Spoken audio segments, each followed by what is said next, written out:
Hello friends, welcome to આપનું રસોડું। આજે અમે તમારા માટે લઈને આવ્યા છીએ વરસતા વરસાદમાં ખાવાની મજા આવે એવી તડકા મેગીની રીત। વરસતા વરસાદમાં મેગી ખાવાની મજા જ કંઈ ઓર હોય છે અને મેગી લગભગ નાના મોટા બધાને ભાવતી જ હોય છે। એમાંય બાળકોને અને યંગસ્ટર્સને તો મેગી ખૂબ જ ભાવતી હોય છે અને આ રીતના વરસતા વરસાદમાં યંગસ્ટર્સ મેગી ખાવા માટે લારી પર જતા હોય છે અને લારી પર આ રીતની મેગી ઘણી મોંઘી મળતી હોય છે। અમુક જગ્યાએ તમે જોયું હશે હાઈવે ઉપર મેગી અને પાસ્તા મળતા હોય છે, પણ એ ઘણા મોંઘા મળતા હોય છે। તો આ રીતની મેગી આપણે જો ઘરે બનાવીએ તો ખાવાની ખૂબ જ મજા આવે છે। તો જો તમને અમારા વિડીયો પસંદ હોય તો વિડીયોને લાઈક અને શેર કરી ચેનલને સબસ્ક્રાઈબ કરવાનું ના ભૂલતા અને બાજુમાં આપેલા બેલ આઇકોનને દબાવજો, જેથી આવનારા દરેક નવા વિડીયોની નોટિફિકેશન તમને મળતી રહે। મેગી બનાવવા માટે સૌપ્રથમ આ રીતનું એક મેગીનું પેકેટ આપણે લઈ લેવાનું છે। એક પેકેટમાંથી તમે 2 જણને સર્વ કરી શકો છો। ત્યારબાદ ગેસ ઉપર આપણે એક વાસણ ગરમ કરવા મૂકી દેવાનું, તેની અંદર 1 ચમચી બટર ઉમેરી દઈશું। ગેસ આપણે એકદમ ધીમો રાખવાનો છે, નહીં તો બટર બળી જશે। તમે બટરની જગ્યાએ તેલ પણ લઈ શકો છો, 2 ચમચી જેટલું। બટર થોડું ગરમ થાય એટલે તેની અંદર આપણે મેગીની સાથે જે મસાલો આવે છે એ ઉમેરી દઈશું અને સાતળી લઈશું। તમે જોઈ શકો છો કે ગેસ આપણો એકદમ ધીમો છે, એટલે બટર અને મસાલો બિલકુલ બળ્યા નથી। આ રીતનો જ ગેસ રાખવાનો છે।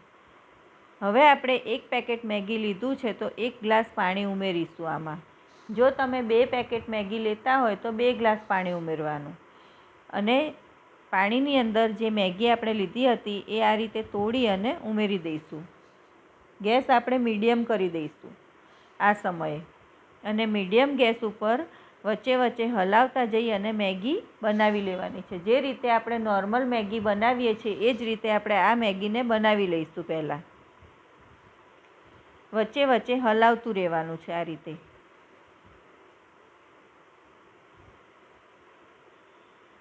બીજી બાજુ આપણે વેજીટેબલ પણ કટ કરી લેવાના અને મેગીનો તડકાની તૈયારી કરી લઈશું। અહીંયા મેગી આપણી તૈયાર થઈ જવા આવી છે, તો બીજી બાજુ આપણે તડકો તૈયાર કરીશું। તો તેના માટે એક બીજા વાસણમાં ફરીથી 1 ચમચી બટર લઈ લઈશું। અહીંયા પણ તમે બટરની જગ્યાએ તેલ લઈ શકો છો, 2 ચમચી જેટલું। પણ લારી પર જે મેગી વેચાતી હોય છે તેમાં એ લોકો બટર જ વાપરતા હોય છે। ત્યારબાદ 2 ચમચી ઝીણી સમારેલી ડુંગળી, 2 ચમચી ટામેટાં અને 2 ચમચી કેપ્સિકમ લઈ લીધું છે અને આ રીતનું મેગી મસાલાનું પેકેટ લઈ લેવાનું છે અને 1 ચીઝનું ક્યુબ લઈશું। ચીઝ નાખવું ટોટલી ઓપ્શનલ છે ફ્રેન્ડ્સ। હવે બટર થોડું ગરમ થાય એટલે આપણે તેમાં ડુંગળી ઉમેરી દઈશું અને ડુંગળીને સાતળી લઈશું।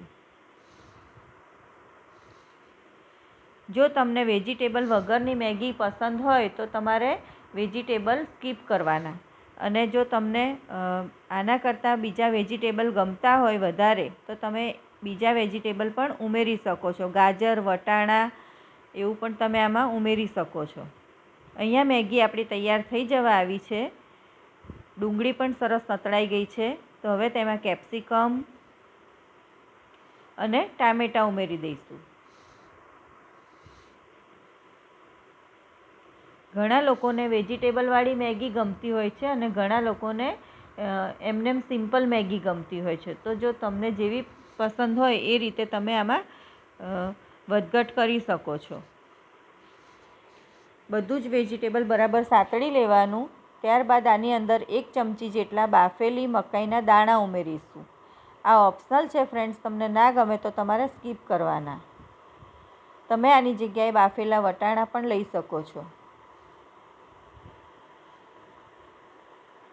બરાબર વેજીટેબલ સતળાઈ જાય એટલે આપણે આની અંદર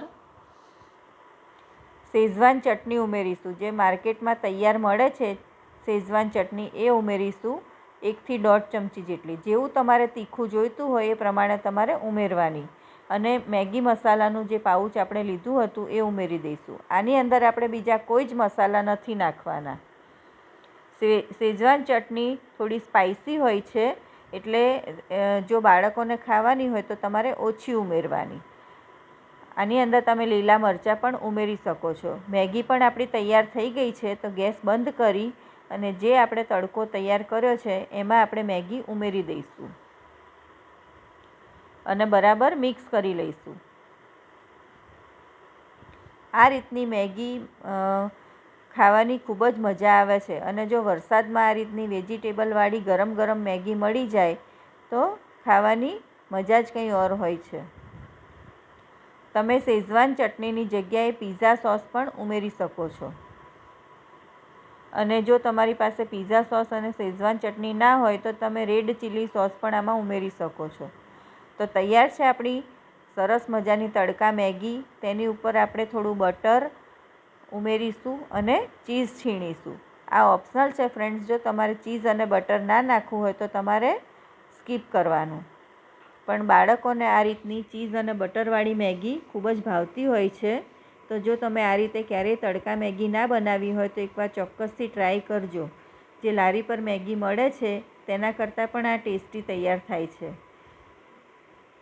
તમને અમારી આ મેગીની રીત કેવી લાગી તે અમને કમેન્ટ કરીને જણાવજો ફ્રેન્ડ્સ. બીજી આવી નવી હેલ્ધી અને ટેસ્ટી રેસીપી સાથે ફરી મળીશું. બાય.